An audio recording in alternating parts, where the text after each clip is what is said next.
¿Qué haríamos sin la gracia de Dios en nuestras vidas, verdad? Yo no sé qué cosas le están haciendo daño y qué le está lastimando por dentro para arruinar toda su vida. ¿Qué le ha robado el gozo de vivir y su salvación? Quizás muchas de ellas sean el resultado de malas decisiones que tomamos en medio de las necesidades, en donde nos ponemos a pensar, o quizás no nos ponemos a pensar en las consecuencias. Muchas cosas tendríamos que haber pensado, muchas cosas tendríamos que primero haber orado, pero quizás las decidimos por puro impulso y metemos al corazón y la mente de uno mismo un montón de cosas que nos han complicado la vida. ¿Cuántas de las cosas que estamos viviendo solo son el resultado de las cosas que hicimos sin pensar? Es cuando vienen las hambres y necesidades que muchos queremos saciarla, sea como sea. Y en el lugar y en vez de saciar aquello que necesitamos, terminamos complicando más nuestra vida. Pensando que es la comida quizás que quitará el hambre. Pero el problema sigue estando ahí. Había una grande hambre en la tierra. Eliseo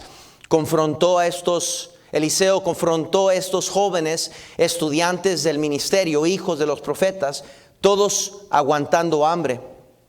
Lo vemos en el capítulo 8, de nuevo, Eliseo en el capítulo 8, versículo 1, por favor, ahí en el segundo de Reyes. Había una hambre venido a toda la tierra a causa de una maldición. Habló Eliseo a aquella mujer a cuyo hijo él había hecho vivir, diciendo: levántate, vete tú y toda tu casa a vivir donde puedas, porque Jehová ha llamado el hambre, la cual vendrá sobre la tierra por 7 años. Había una maldición resultada a causa de la desobediencia del pacto para los hijos de los profetas. Esto no había venido por coincidencia.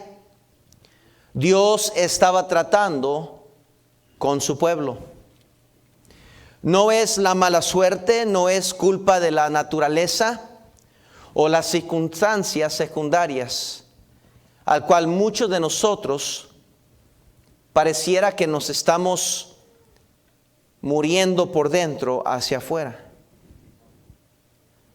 Muchos estamos consumiendo veneno en las ollas de nuestra vida sin darnos cuenta que somos nosotros mismos que hemos agarrado esas hierbas del mundo, hemos agarrado del pecado de este mundo y le hemos metido a esa olla.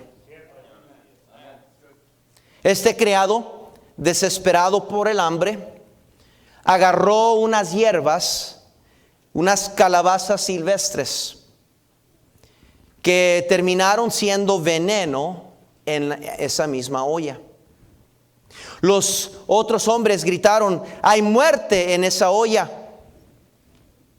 Hay en muchos casos y en muchas familias ollas llenas de veneno que están matando a aquellos que se alimentan de esas ollas de nuestras vidas, en esas familias. Hay veneno en la olla. De eso quiero hablarles esta mañana. Hay veneno en la olla. El veneno de la desobediencia. Usted puede ver conmigo a través de este libro de Segundo de Reyes, a través de cómo Dios trata con el pueblo de Dios, que Él trajo esta hambre, esta pestilencia de hambre, lo trajo a causa de la desobediencia de los hijos de los profetas. Quiero que vean Levíticos 26, por favor, donde Dios advirtió al pueblo de Dios de esto. Levíticos 26, por favor. Levíticos 26, por favor. Vemos aquí cómo Dios comienza a tratar con el pueblo de Dios para que elijan las bendiciones de Dios.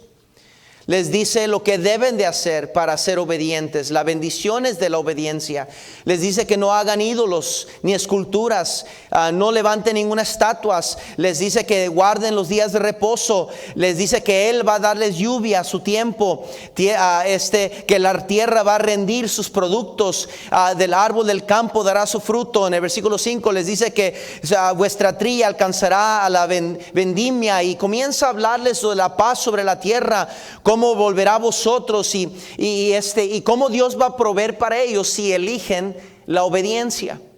Pero después en el versículo 14 comienza Dios a hablarles de las advertencias, de las consecuencias de la desobediencia. Versículo 14: pero si no me oyeres, ni hicieres todos estos mis mandamientos, y si desdeñareis mis decretos, y vuestra alma menospreciare mis estatutos, no ejecutando todos mis mandamientos, o no obedeciendo todos mis mandamientos, e invalidando mi pacto, yo también haré con vosotros esto: enviaré sobre vosotros terror, extenuación y calentura, que consuman los ojos y atormentan el alma, y sembraréis en vano vuestra semilla, porque vuestros enemigos la comerán. Pondré mi rostro contra vosotros y seréis heridos delante de vuestros enemigos, y los que os aborrecen se enseñorearán de vosotros, y huiréis sin que haya quien os persiga.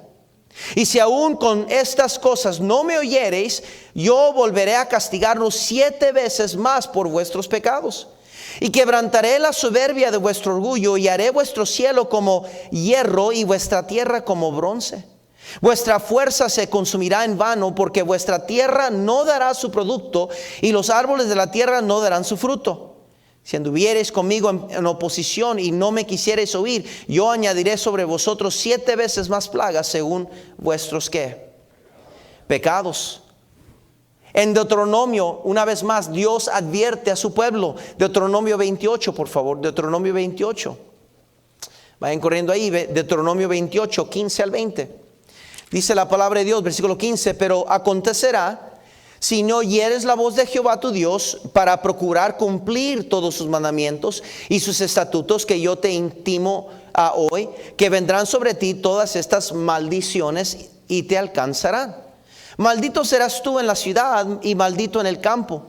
Maldita tu canasta y tu arteza de amasar. Maldito el fruto de tu vientre, el fruto de la tierra, la cría de tus vacas y los rebaños de tus ovejas. Maldito serás en tu entrar, maldito en tu salir.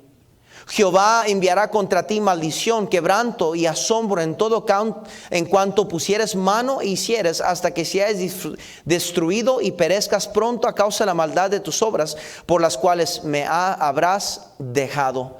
Una y otra vez Dios advierte a su pueblo, y no puedo continuar leyendo por causa de tiempo, pero se lo dejo como tarea. Dios, hermanos, trata severamente con la desobediencia. Dios advirtió a Adán y a Eva que no desobedecieran su mandamiento, que no comieran del árbol que Él les prohibía.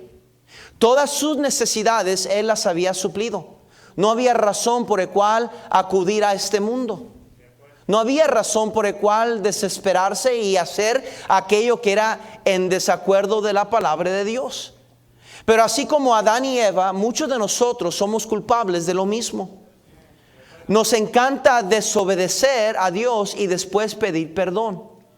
Y hemos acondicionado a Dios a una religión donde nos acostumbramos a hacer lo incorrecto, y después queremos agarrar a Dios como un trapo y limpiarnos nuestras faltas. Porque total, Dios es misericordioso. Diosito entiende. Pero vemos una y otra vez en la palabra de Dios que Dios trata con nosotros, y especialmente con sus hijos, cuando somos desobedientes. Adán y Eva pecaron y por consecuencia murieron y fueron expulsados del Edén.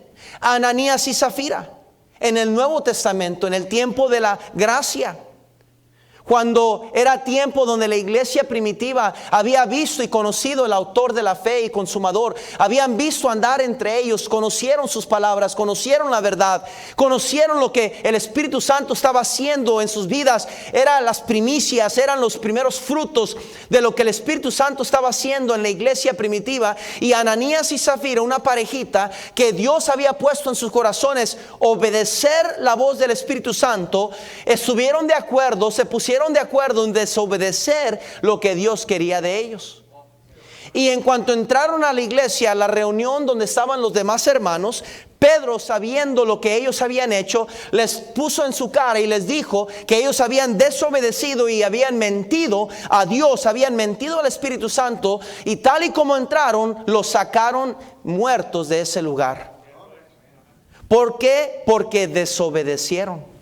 Lot fue en búsqueda de Sodoma, queriendo los lujos y los prestigios y la fama y los placeres de este mundo, pensando que, bueno, Dios me va a tener misericordia. Y Abraham, por más que pidió que Dios tuviera misericordia de Lot y su familia y todos aquellos justos que pudieran haber dentro de Sodoma, resultó que no habían justos, solo había uno. Y Dios tuvo misericordia de Lot, pero sabemos la historia trágica de Sodoma y Gomorra. Miles y miles perdieron su vida aquel día por la desobediencia. Miles perdieron su vida, y no solo eso, pero la familia de Lot, sus yernos, su esposa convertida en sal por mirar y codiciar las cosas de este mundo, sus hijas habiendo sido impregnadas con la mentalidad humanística, la mentalidad incrédula de ese mundo, quisieron acostarse con su padre y hacer algo abominable, y a causa de su pecado con su padre, que lo emborracharon y se tomaron ventaja de él, salió dos naciones que hasta la fecha siguen en guerra a consecuencia de un hombre desobediente a Dios. Las consecuencias de la desobediencia a Dios siempre serán mortales. Siempre serán mortales. Algo va a morir, algo va a sufrir la consecuencia, mi hermano. Aunque usted dirá, pues míreme, pastor, estoy con vida, todavía estoy aquí. Pero sin duda alguna su vida espiritual ha caído bajo maldición. Sin duda alguna algo ha pasado en su vida, se le ha ido el gozo de su salvación. Qué triste ver muchos cristianos que entran a la casa de Dios, donde Dios nos amonesta que debemos entrar a la casa de Dios con acción de gracias, con gozo. Me alegré con los que me decían, a la casa de Jehová iremos. Sin embargo, ¿por qué es que las bancas de las iglesias están tan llenas de amargura, de resentimiento, de caras largas, de no hay alegría, no hay gozo, no hay vida, no hay emoción por las cosas de Dios? Estamos aquí como religiosos, estamos aquí como gente que nomás viene a cumplir con lo que sabemos que debemos, y es fácil cumplir, mi hermano. Pero les recuerdo que la desobediencia es un veneno en nuestras ollas. La desobediencia es algo que va a afectar no solo su vida, pero va a afectar a aquellos que viven dentro de su casa.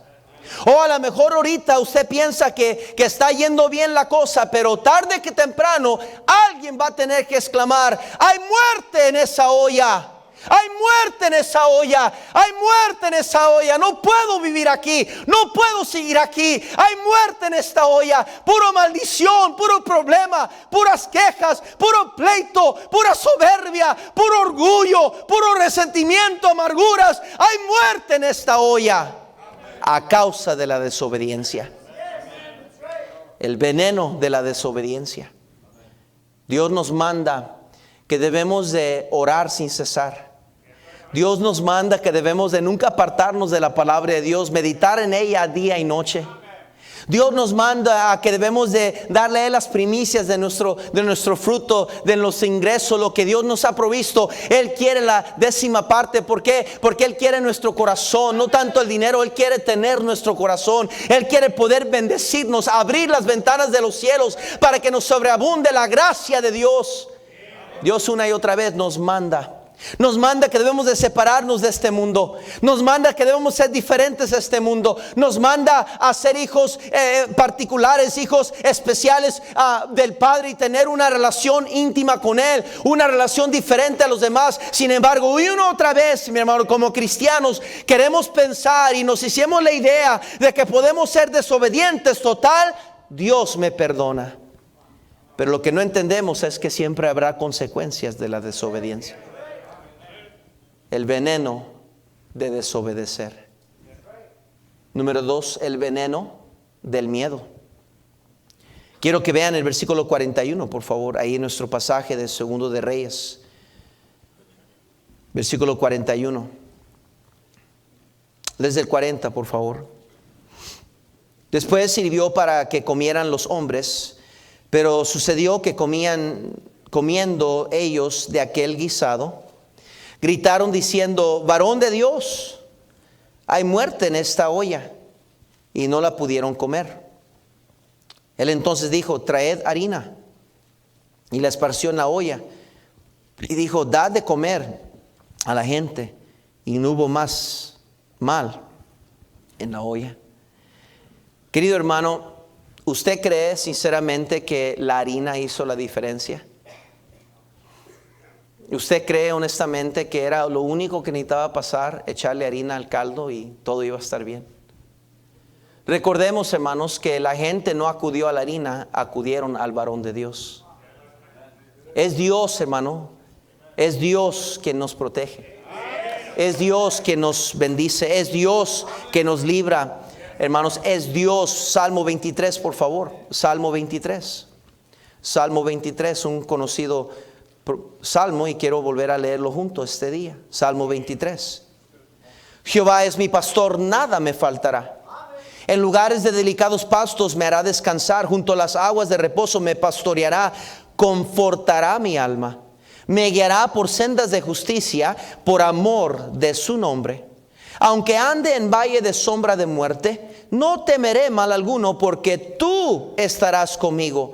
Tu vara y tu cayado me infundirán aliento. Aderezas mesa delante de mí en mi presencia de mis angustiadores. Unges mi cabeza con aceite, mi copa está rebosando. Ciertamente el bien y la misericordia me seguirán todos los días de mi vida, y en la casa de Jehová moraré por largos días. Qué importante es, hermanos, entender que como cristianos, hermanos, la falta de fe traerá consecuencias a nuestras vidas. El miedo siempre nos llevará a actuar y reaccionar fuera de la esfera de la fe. El cristiano, el Hijo de Dios, no debe de ser gobernado por el miedo. ¿Cuántos de nosotros, hermanos, actuamos y decidimos y reaccionamos a base del miedo?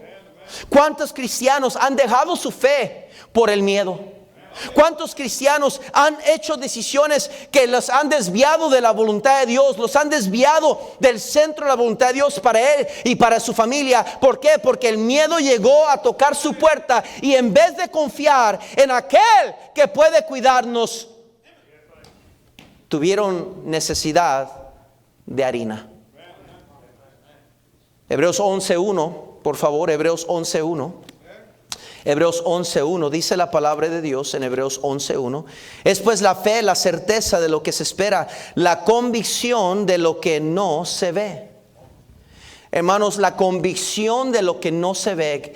Cuando no podemos ver para dónde vamos, cuando no podemos ver dónde poner el siguiente paso, cuál será nuestra siguiente decisión, qué va a suceder, lo que sigue por delante, mi hermano, es donde el diablo quiere insertar o meter miedo que gobierne nuestras vidas. Pero aquí me dice la palabra de Dios que es la convicción, la fe es la convicción de lo que no se ve, porque por ella alcanzaron buen testimonio los antiguos. Por la fe entendemos haber sido constituido el universo por la palabra de Dios, de modo lo que se ve fue hecho de lo que ¿qué?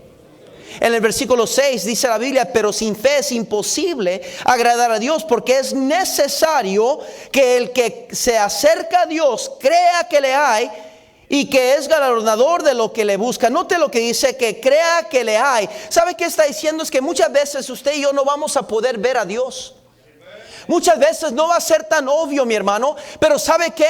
hay de nosotros si necesitamos de que Dios nos siempre tenga que manifestar en cosas insignificantes, en cosas de niños y bebés, que podamos confiar en un Dios que a lo mejor es invisible ahorita, pero lo siento en mi corazón, sé que está conmigo, lo he visto obrar, lo he visto hacer milagros, yo sé que Él está aquí y yo sé que Él está conmigo. No necesitas, Eliseo, echar harina alguna. Dios va a suplir, Dios va a bendecir. Mi hermano, qué fáciles somos para acudir a la vista. La Biblia, hermanos, nos amonesta que nosotros como hijos de Dios no andamos por vista. No debemos de andar por vista. El miedo ha envenenado a muchos de nosotros y nos tiene enfermos espiritualmente. Sufrimos dolores, estamos pálidos espiritualmente hablando. Segunda de Timoteo 1:7. No sabemos qué decidir, no sabemos qué hacer, nos amparamos en las noticias a ver qué dice el Jorge, no sé qué, cómo se llama, y a ver qué Telemundo está diciendo. ¿Qué importa lo que el pastor diga? ¿Qué importa lo que la palabra de Dios está diciéndonos? No, ¿qué es lo que el mundo dice? Segunda Timoteo 1:7 dice la Biblia así. Dice, porque no nos ha dado Dios espíritu de cobardía, sino de poder, de amor. ¿Y qué dice?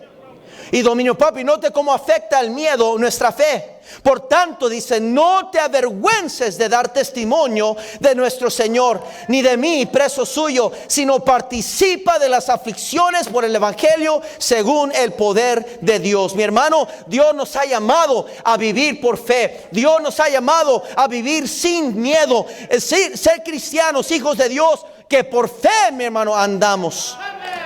El justo por fe vivirá, dice la palabra de Dios. En 1 Juan 4:18 nos amonesta Dios que el amor verdadero echa fuera todo temor. ¿Por qué? Porque el temor trae en sí su propio castigo. Qué horrible es vivir cuando en la olla está el veneno del miedo. Qué horrible es vivir de un día al otro sin saber qué va a pasar con nuestra vida. Qué horrible es vivir en una casa donde no se sabe si mamá y papá van a permanecer juntos un día más o no. Qué horrible es vivir entre una casa donde no sabemos si papá va a caer otra vez en el alcohol, en ese vicio, si mamá otra vez va a explotar y va a hacer esto y lo otro. Qué horrible es vivir con hijos que en vez de haber agarrado la fe sincera y entender la palabra de Dios, andan buscando los placeres de este mundo y no sabemos cuál día será que recibiremos la noticia de un hijo, una hija que se fue al mundo o que no cree más en Dios, que no quiere venir a la iglesia. Qué horrible es vivir dentro de una casa donde hay veneno del miedo en la olla. Abraham y Sara dejaron que el miedo gobernara sus vidas. En Génesis capítulo 12 vemos que en el versículo 10 dice que vino una hambre a la tierra donde Dios los había llevado. Dios los había llevado a tal tierra. Dios les dijo: Abraham, saca tú y tu parentela y váyanse, sin saber dónde iba. Dios los guió al lugar donde estaban y vino una hambre allí. Y en vez de esperar en Dios, en vez de confiar en Dios, se fue a Egipto. Y fue en Egipto que acumuló los siervos y las siervas. Fue Egipto que acumuló un mal testimonio. Lo sacaron de ahí por mentiroso, porque tuvo miedo por su vida. Se olvidó de la promesa de Dios, que de él iba a salir una descendencia que ni siquiera pudiera compararse con la multitud de estrellas. Se olvidó de la palabra de Dios y fue gobernado por el miedo. Y en Génesis 27 vemos la misma historia suceder con Isaac y Rebeca. Después ellos de tener miedo, Rebeca, que su hijo Jacob no iba a recibir ninguna bendición, engañó a su esposo, engañó a sus hijos. Fue usada como un tropiezo dentro de su hogar. Todo gobernado por el miedo. Todo gobernado por el miedo. Es increíble lo que el miedo nos lleva a hacer. Nos lleva a actuar irracionalmente. Nos lleva a actuar como incrédulos. Nos lleva a actuar como animales muchas veces. ¿Por qué? Porque dejamos que el miedo gobierne nuestras vidas. Oh, querido hermano, el veneno del miedo está en nuestra olla. Y estamos consumiéndola. Como hijos de Dios no debemos de ser gobernados por el miedo. Yo no digo que no debemos de tener cuidado. Yo no digo que no debemos de ser astutos. La Biblia nos amonesta que debemos ser astutos como la serpiente y mansos como la paloma. Yo no estoy hablando que debemos de andar brutamente. Debemos de buscar la sabiduría de Dios. Debemos de buscar el temor de Dios, porque es el principio de la sabiduría. Pero ¿cuántos cristianos somos hasta humanísticos en nuestra manera de hablar? Razonamos todo con la ciencia. Razonamos todo con lo que este mundo está haciendo y lo que ellos quieren y cómo el mundo dice que debemos de hacer. Nos pesa más las palabras de un doctor que las palabras de la bendita palabra de Dios. Nuestra primera acción es acudir a un consejo, acudir a una tarjeta de plástico, acudir a unas palabras de un hombre que es imperfecto, en vez de acudir a aquel que es el autor y consumador de nuestra fe. Vienen los problemas, vienen las dificultades, y en vez de tirarnos de rodillas y buscar que Dios nos ayude, tomamos decisiones que más complican nuestra vida. Hay veneno, hay muerte en esa olla. La olla está llena de miedo. ¿Cuántos cristianos con miedo vinieron a la iglesia hoy? Usted sabe, usted está aquí con miedo. No me diga que no. Aquí hay gente que está sentada con un gran miedo. Explíqueme usted, bíblicamente, ¿cómo es que usted puede ser gobernado por miedo y decir tener el amor de Dios en su vida? Hermano, cuando le toca, le va a tocar. Créame. Y no hay nada en el mundo que usted pueda hacer. Está establecido, dice la Biblia, que el hombre muera una sola vez. La fecha y la hora y el día ya está establecida. Todos aquí tenemos una fecha, una cita divina. No importa qué haga, cuánto corra, cuánto ejercicio haga y qué hierbas coma y se eche el jugo verde en la mañana, cada mañana. No importa qué usted haga, cómo se sacrifique, hermana, en su dieta, que no come ni saludable, parece que está todo el tiempo hambrienta. No importa cuánto se cuide, hermana, usted está establecida a morir una sola vez. Esa parte como que no les gustó, ¿verdad? Tanto que nos afanamos. Hay que esto y que el otro, y es que no hay que hacer esto y hay que el otro. Muy saludables, y a veces son los que más rápido se enferman. ¿Sabe por qué? Por el miedo. Por el miedo. Como cristianos, como hijos de Dios, no debemos de ser gobernados por el miedo. Como hijos de Dios, no debemos de ser gobernados por el miedo. Como hijos de Dios, no debemos de ser gobernados por el miedo. Como hijos de Dios no debemos de ser gobernados por el miedo.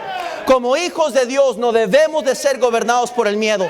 Como hijos de Dios no debemos de ser gobernados por el miedo. Como hijos de Dios no debemos de ser gobernados por el miedo. No debemos de ser gobernados por el miedo. No importa qué tan feo sea el monstruo, no importa qué tan grande sea el gigante Goliat, no debemos de ser gobernados por el miedo. No importa qué enfermedad haya venido sobre nosotros, no importa qué plaga esté ahí, no importa nada, mi hermano. Si Dios es por nosotros, ¿quién contra nosotros? El veneno del miedo. El veneno número 3 del orgullo. Quiero que vean el versículo 43. Vino el versículo 42. Vino entonces un hombre de Balsaliza, ¿verdad? No sé dónde es, si por Chihuahua, por ahí, no sé. El cual trajo al varón de Dios panes de primicias, 20 panes de cebada y trigo nuevo en su espiga. Y él dijo: da a la gente para que coma. Y respondió su sirviente, note, no hombre, somos cabezones.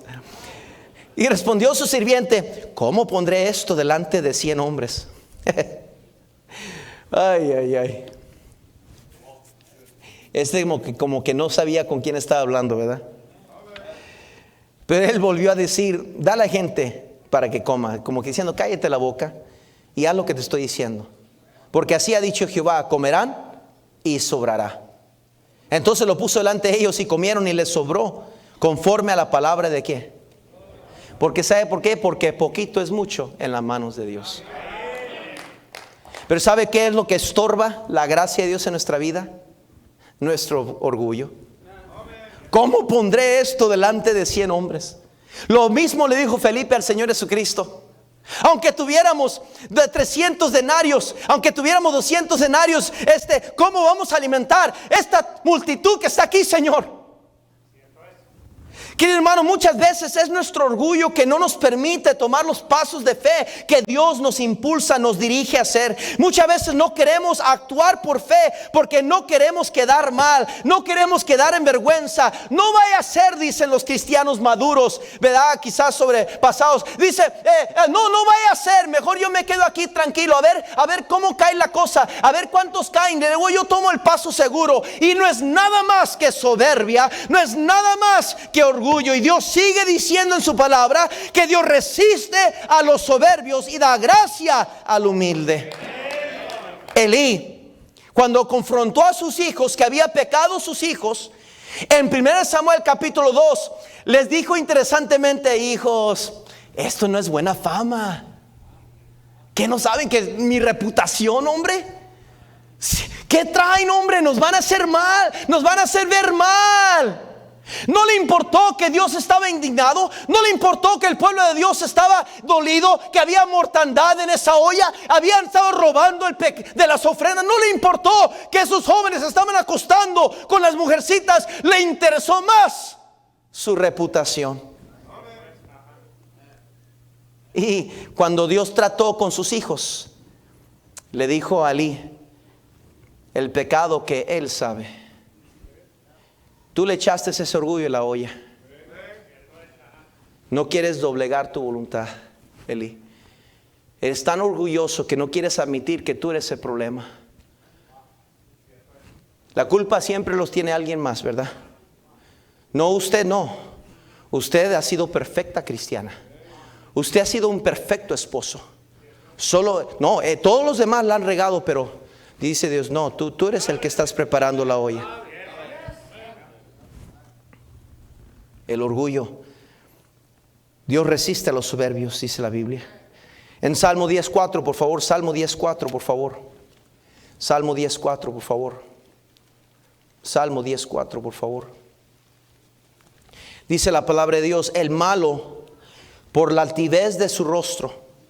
Note, por la altivez de su rostro, no busca a Dios. No hay Dios en ninguno. ¿De qué? De sus pensamientos. El orgullo impide a mucha gente que acepte a Jesucristo como su Salvador. Rehúsan admitir sus pecados. Pretenden llegar al cielo por sus propias cuentas, por sus propios méritos. No quieren reconocer que su destino es el infierno por su pecado. Y se toma humildad para reconocer a un Salvador. Se toma orgullo para ser una persona religiosa. Porque para ser religioso y pretender que la religión me va a ayudar a mí, es decir que yo soy una persona religiosa, una persona justa. Pero quiero que vean Juan capítulo 3, por favor. Juan capítulo 3. Juan capítulo 3. Versículo 19. Y esta es la condenación, dice la Biblia, que la luz vino al mundo y los hombres amaron más las tinieblas que la luz, porque sus obras eran malas. Porque todo aquel que hace lo malo aborrece la luz y no viene a la luz para que sus obras, ¿qué dice? No sean reprendidas. Este mundo, muchas personas van a terminar en el infierno por la soberbia, de no querer arrepentirse, de no reconocer que nuestros pecados nos han condenado al infierno. Es el mismo que sucede en el pueblo de Dios. Segunda de Crónicas 7, 14 y 15 dice la Biblia: si se humillare mi pueblo, note cómo comienza ahí, si se humillare mi pueblo. Ahí comienza todo. El problema nuestro, lo que ha contaminado nuestras ollas de nuestras vidas, es nuestro orgullo. Si se humillare mi pueblo sobre cual mi nombre es invocado, y oraren y buscaren mi rostro y se convirtieren de sus malos caminos, entonces yo iré desde los cielos y perdonaré sus pecados, y note lo último, y sanaré ¿qué? Su tierra. Hemos traído veneno a nuestras vidas, sufrimos consecuencias, estamos en problemas tras problemas y no nos damos cuenta que es nuestro cochino orgullo que ha contaminado la olla. Nosotros somos los culpables.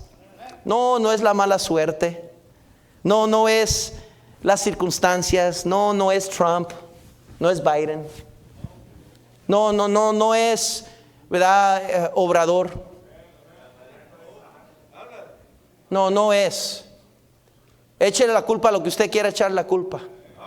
El problema sigue siendo nuestra. Nadie más está cocinando ese pozole más que usted. Nadie más, hermana. Usted tiene amargura en su vida porque usted misma preparó ese caldito. Iba a decir caldito de camarón. A la diabla, ¿verdad? Usted solito, hermano, preparó ese caldito y se lo está comiendo, y lo triste es que está dándole a sus hijos y a su esposa, porque usted no quiere humillarse. Usted no quiere realmente humillarse. Quiere retener su reputación. Quiere retener su fama. Quiere retener quién es usted. Y es su soberbia. Ese hombre le dijo: ¿cómo voy a dar esto a estos 100 hombres? Refutió la ordenanza. Discutió con el mandato que se le dio. ¿Cuántos de nosotros discutimos con los mandatos de Dios? Discutimos con la voluntad de Dios por nuestro orgullo. No queremos quedar mal a ningún costo. Por eso no nos envolvemos. No queremos venir al coro porque no va a ser que me rechazan. No queremos ser ujier porque no va a ser que la gente me maltrate. No queremos meter en la ruta porque ahí no vaya a ser que esto y lo otro. Y no queremos. ¿Por qué? Porque puros complejos de soberbia, de orgullo. No queremos humillarnos, mi hermano. No queremos. Por eso, con razón dice Dios que el mayor entre vosotros será vuestro siervo. Se toma una humildad, se toma una servidumbre para poder disfrutar de las bendiciones de Dios. Qué importante es humillarnos. El veneno del orgullo. Y por último, el veneno del pecado. Quiero que regresemos a nuestro pasaje, por favor. Versículo 39. Dice la Biblia: y salió uno al campo a recoger hierbas, y halló una como parramontes, y de ella llenó su falda de calabazas silvestres, y volvió y las cortó en la olla del potaje, pues no sabía, ¿qué dice? Lo que era. Esas hierbas que no sabían lo que era, eran silvestres. Muchos acudimos al mundo y llenamos nuestras faldas de las hierbas de maldad, contaminando toda la olla de nuestras vidas. Acán contaminó su familia con el pecado por agarrar lo que no era de él, y lo trajo a su propia tienda y trajo mortandad a toda su familia. Metió el pecado en la olla. Lot metió pecado en la olla. David metió pecado en la olla, y la espada nunca se apartó de su familia. En 1 Juan 2:15 al 17 la Biblia nos amonesta: no améis al mundo, ni las cosas que están en el mundo. Si alguno ama al mundo, el amor del Padre no está en él. Y recuerde que el amor perfecto echa fuera todo ¿qué? Y porque todo lo que hay en el mundo, los deseos de la carne, los deseos de los ojos y la vanagloria de la vida, no proviene del Padre, sino del mundo. Y el mundo pasa y sus deseos, pero el que hace la voluntad de Dios permanece para siempre. Note en el versículo 41, di nuestro pasaje, les dijimos, versículo 41 dice: entonces dijo: traed harina, y la esparció en la olla, y dijo: dad de comer a la gente. ¿Y qué dice lo siguiente? Y no hubo más mal en la olla. Gloria a Dios que Dios no tiró la olla. Escúcheme, con esto termino. Gloria a Dios que Dios no echó a la basura la olla. Usó la misma olla. No hubo más mal en esa misma olla. No se botó, la transformó. De la misma olla se alimentaron todos y recibieron salud y vida. Dios siempre está dispuesto a ayudarnos, a perdonarnos y cambiar todo lo que está en la olla de muerte a una olla de vida eterna.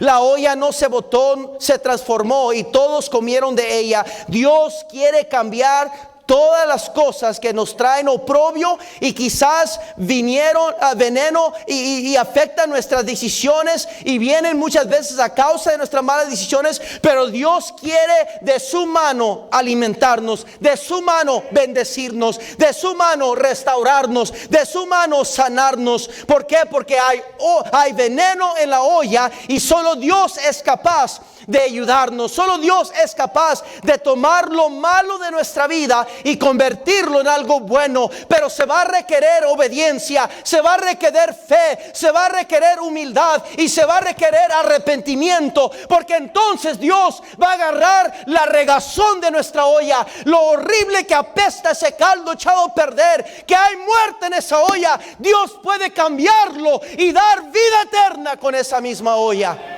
De lo arruinado, de lo que no sirve, de lo que todos tienen como fracaso, de lo que otros quisieran tirar a la basura, Dios puede agarrarlo y usarlo para su honra y gloria. Los hombres gritaron: varón de Dios, es decir, Señor, ayúdanos. Clamaron a Dios por ayuda.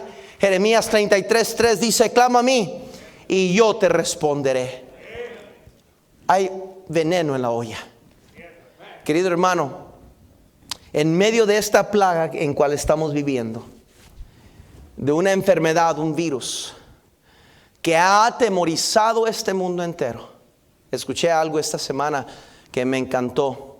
Si algo que es tan pequeño y no se puede ni ver con el ojo puede tener a un mundo entero atemorizado, ¿qué podrá ser un grano de mostaza de fe? El problema es, hermanos, que no nos sorprende cómo el mundo reacciona. El mundo, hermanos, es ridículo cómo están actuando. Sinceramente, ¿por qué no decirlo? Es ridículo, hermano. No estoy diciendo que no debemos de tener cuidado. No estoy diciendo que no debemos de seguir los protocolos que nos imponen. No estoy diciendo eso. Debe usted cuidar su salud. Debe tratar de tener cuidado, precauciones.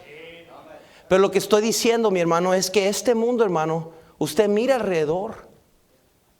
Están actuando todos bajo el miedo de la muerte, sin saber que la muerte les está esperando a todos de todas maneras. ¿Dónde está, oh muerte, tu aguijón?, dijo Pablo. Pero el problema es que nos dejamos llevar nosotros como hijos de Dios por este mismo miedo. Estamos controlados y muchos cristianos durante esta época, escuché a alguien que dijo recientemente, un pastor predicando, que más daño se ha hecho a la vida espiritual de la iglesia que a la salud de los cristianos. Muchos cristianos han dejado la fe a un lado, ya dejaron de asistir a la iglesia totalmente, por completo. Ya ni siquiera era un asunto de que si es segura o no, porque si es o no segura, pero si es segura ir a Home Depot, es seguro ir a Walmart, es seguro a la tienda, pero a la iglesia no. Recientemente un pastor viajando en el avión se subió al avión y estaba completamente lleno el avión. Cada asiento, ni siquiera la del medio, todos los asientos llenos. Por 3 horas metido en un avión. Pero eso sí es seguro, pero venir a la iglesia no es seguro, ¿verdad? Querido hermano, el problema es que hemos metido veneno en la olla. Y estamos queriendo y dependemos de Dios que, échanos la harina, Dios, échanos la harina para convencernos que está bien. Ahora sí, vamos a entrarle porque ya viste que le echaron harina. No, hermano. ¿Por qué más bienaventurados como Tomás no creía? Dijo, hasta que yo vea voy a creer, dijo Tomás. Y dijo el Señor, más bienaventurados son los que no ven y creen. ¿Qué es lo que Dios tiene que hacer en nuestras vidas? ¿Qué más tiene que ser Dios? Yo no sé usted, querido hermano, pero yo quiero retener lo más que puedo de mi olla, de lo que disfruta mi familia, de mis hijos, lo más que puedo. Y a veces se quiere meter el veneno, a veces se quiere meter la desobediencia, a veces se quiere meter el miedo, a veces se quiere meter el orgullo, a veces se quiere meter el pecado, y hay que limpiar, hay que sacar ese caldo y limpiarlo. Y sí, Señor, purifica este caldo, Señor, purifica nuestra vida, perdónanos, nos arrepentimos, límpianos, Señor. Y uno sigue. Pero ¿cuántos de nosotros hemos descuidado por completo la olla? Ahora andamos escuchando las rancherotas otra vez, música mundana, the oldies, ¿verdad? Un montón de rock music. Ahí la traemos en los carros, escuchando estaciones mundanas, mira, haciendo lo que nos da la gana, yendo a lugares que quizás no debemos de ir. Y todo, hermano, porque hemos dejado que el veneno se meta en nuestra olla. En vez de purificarnos, en vez de santificarnos ante el Señor, dice: Señor, purifícame. Quiero o no tu bendición, Señor. Si la quiero, entonces purifícame, Señor. Mi hermano, cuando Dios bendice, aunque sea poquito, hasta va a sobrar. Y es exactamente lo que pasó en esta historia. ¿Cómo está su vida hoy? ¿Está en lo poquito? ¿Apenas está haciéndola? Hay problemas, hay necesidades. No reaccione en la carne. No vaya corriendo a agarrar cualquier hierba, echándola a su olla. Esas hierbas, podemos hablar de eso en otro día, pero agarramos de cualquier hierba que este mundo nos brinda y contaminamos nuestras vidas. Tenga cuidado, hermano, sea más selectivo. ¿Qué es lo que permite en su vida? Tenga cuidado quién escucha. Tenga cuidado qué predicador escucha. Tenga cuidado de todo lo que usted deja entrar, hermano, porque puede contaminar esa olla. Si usted está aquí y no está seguro 100% que cuando usted muera va a ir al cielo con Dios, y no está seguro de que su alma va a ir al cielo por la eternidad, y usted cree en Dios, cree en la Biblia, cree, por eso está en la iglesia, pero no tiene esa paz, esa seguridad, garantía de que va a ir al cielo cuando usted muera, yo le suplico en el nombre de Cristo que hoy sea el día de su salvación. Nomás tiene que arrepentirse, tiene que obedecer el evangelio, arrepentirse, humillarse ante Cristo y reconocer que usted no puede salvarse usted mismo, que necesita de que Cristo le perdone y le salve a usted. Arrepiéntase de su pecado y dele lugar en su vida a Cristo, y Cristo promete: todo aquel que invocar el nombre del Señor será salvo. Esa es promesa de Dios, no promesa de una iglesia, no promesa de una religión. Si usted toma a Dios por su palabra y cree en Él, Dios es fiel a su palabra. Señor, bendice la predicación de tu palabra, Señor.